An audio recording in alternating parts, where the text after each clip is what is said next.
My social life has been impacted greatly because of Corona.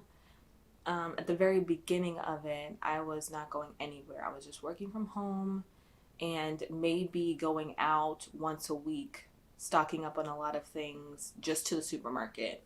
Um, and that would maybe extend to the local grocery store, which here is Publix, or maybe Walmart every now and then. But because Walmart is a larger store and more people are able to go in there, I was kind of limiting the number of people I was around, specifically for my mom's sake, because she has had lung cancer twice and also has been diagnosed with COPD. So, because those are lung conditions, I was very mindful of not exposing myself to people or environments that would potentially infect me, and then I'd be bringing it back home to her to potentially infect her.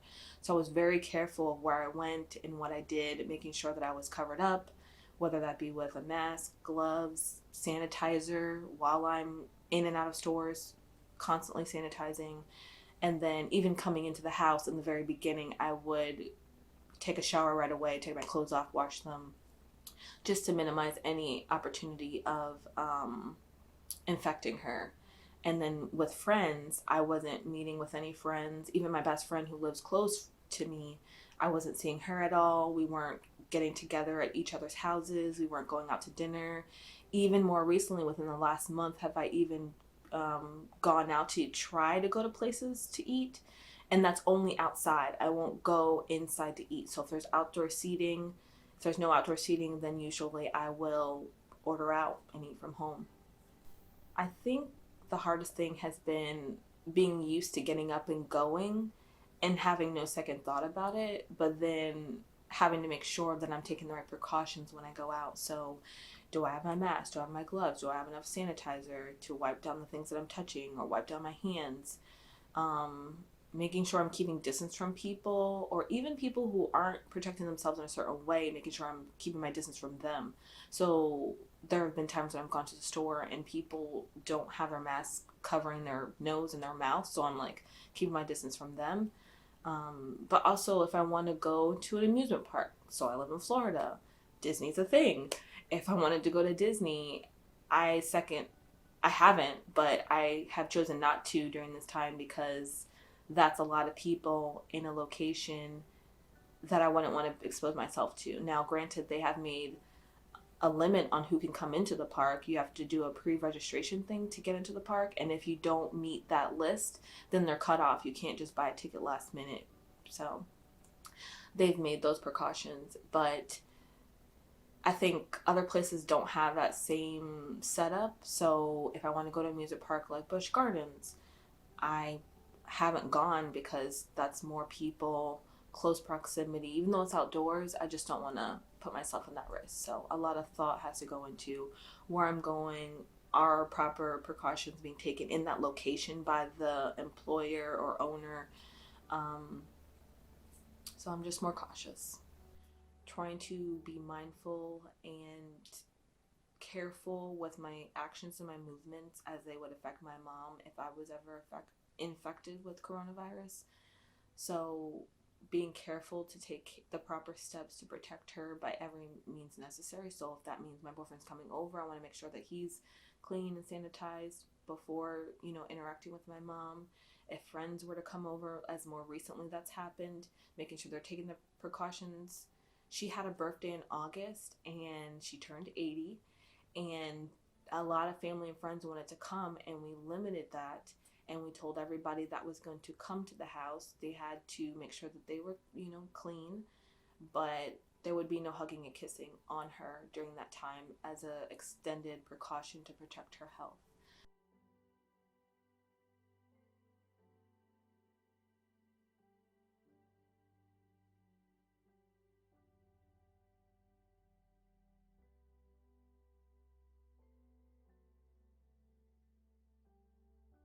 Dating was not a major part of my life in general, and I think 2 years, it's been like 2 years now since I tried the online dating thing, and it wasn't going that great for me. And I was approached by a college friend of mine if I was interested in meeting someone, and it turns out that it was her boyfriend's brother. We went on a double date, and we've been together for a year and 2 months now. And so we were dating prior to Corona, and it was a long distance relationship. He lives about an hour and a half from me. And because of COVID becoming a thing, he started working from home, I believe, like a month before I did. And so when I started working from home, we decided to combine our work areas. And he came to my house working from home, and I was doing the same thing. So it allowed us to have more time together since we are in a long distance relationship. When I got to a different team and I began being on the phone, we weren't able to work in the same room anymore because he's on the phone primarily for his job.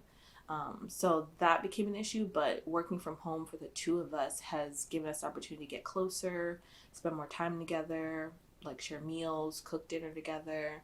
Instead of that back and forth driving all the time, we've kind of cut that out and are able to have extended time periods together because of all this.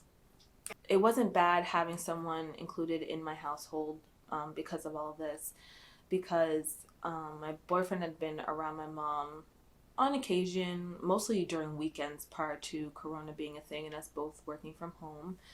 Um, it was interesting to hear her tell me how she felt he was very professional, but then when he was off the clock, he, was his regular goofy self. So it was interesting to hear from her um, what he was like working from her opinion, and then seeing him in his casual atmosphere afterwards. But it definitely has given me an opportunity to see what he's like on a extended time period.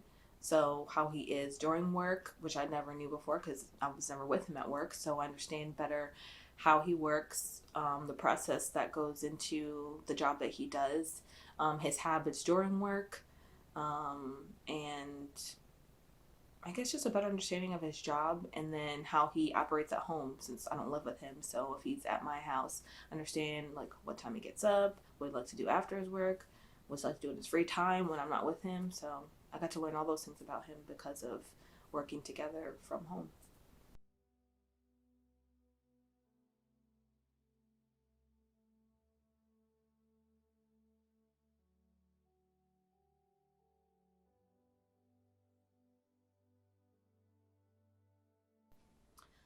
I definitely I don't agree with how things have been handled in Florida when it comes to the pandemic. I believe that although the economy was a big concern for a lot of people, and our governor here, DeSantis, he wanted to open things up to better the economy. A lot of businesses here have been struggling because of the limited access to bars and restaurants.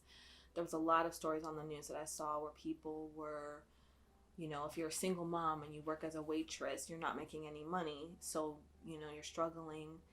And I know that that's a big concern. And although that's important, I don't think the state should have been opened up the way that it has been. I believe more recently they were saying that even stadiums can be open to full capacity. And from a friend of mine who works at the University of Florida, he was saying that the I guess the head person, I don't know if that's a CEO, I'm not sure how college heads work, but he said that even though the governor said that they would open the state up and stadiums can be packed to full capacity, he's choosing not to do that to protect his students and the people that would come, so that's alumni included. So although things are open, I think people are navigating it in a way to what's best for their health and what they think is best for them, and I think that's good.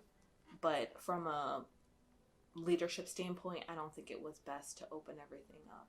And also, in that came to mind is we didn't have the best unemployment system here. There was a lot of issues of people applying for unemployment that could not get it. There was long delays. I remember hearing a story on the news about a father who was a single father. He lost his job. He applied for unemployment, and for months he kept checking in with them, and never getting an answer, never getting any money, never getting an assistance.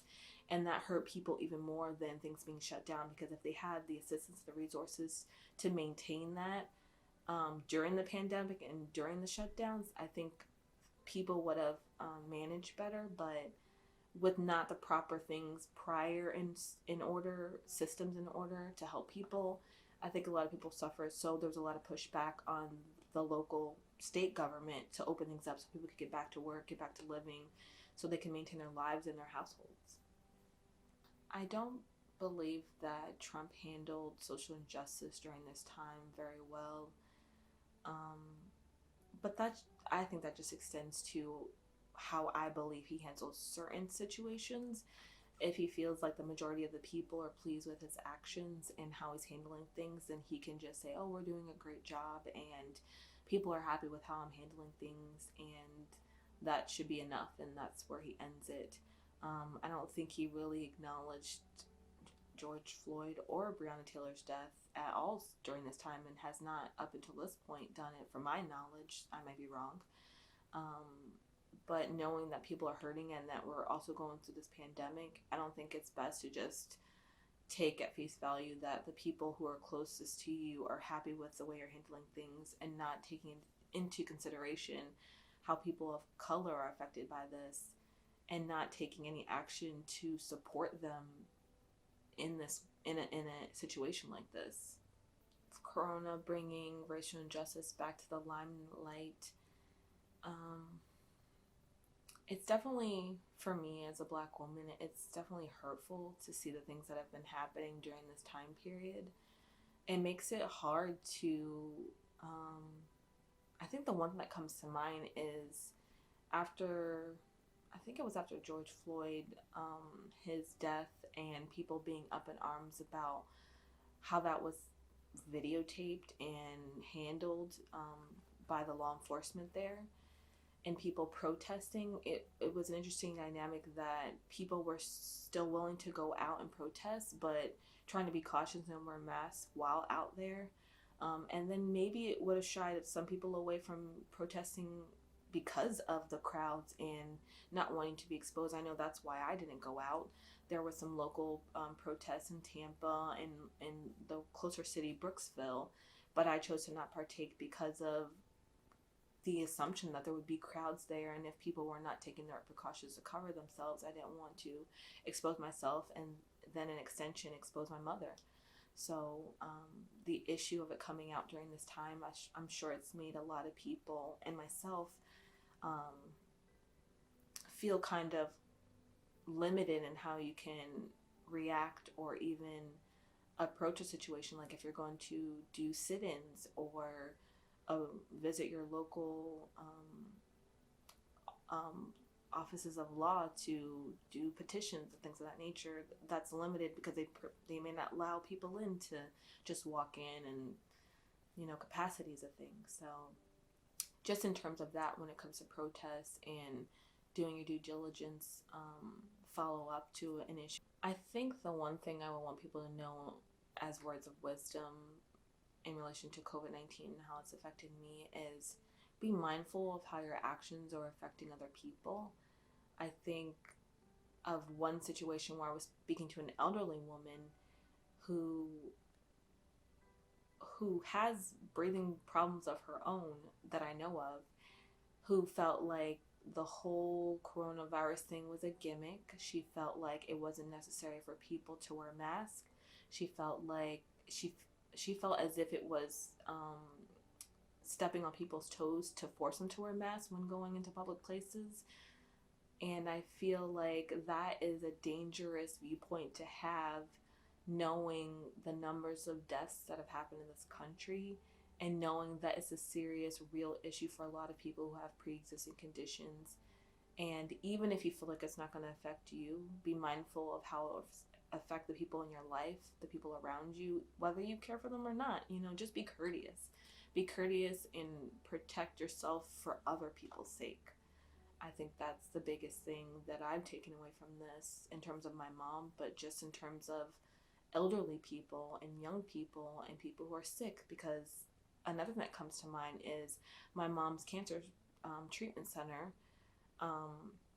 She used to go to Florida Cancer Specialist, and she gets 6 months checkups to monitor her lungs to make sure there's no reflare up of cancer. And just trying to take her to an appointment was a whole ordeal because they take your temperature. They don't let people who are assisting go into the building because the people there have compromised immune systems. And I had to even be checked for my temperature and things to be even to be able to go into the building to sit with her during her appointments. So they're being mindful of how other people's health are affecting things. And I think we as a people and a society have to be mindful of taking the right precautions to not only protect ourselves, but to protect other people who may be of higher risk.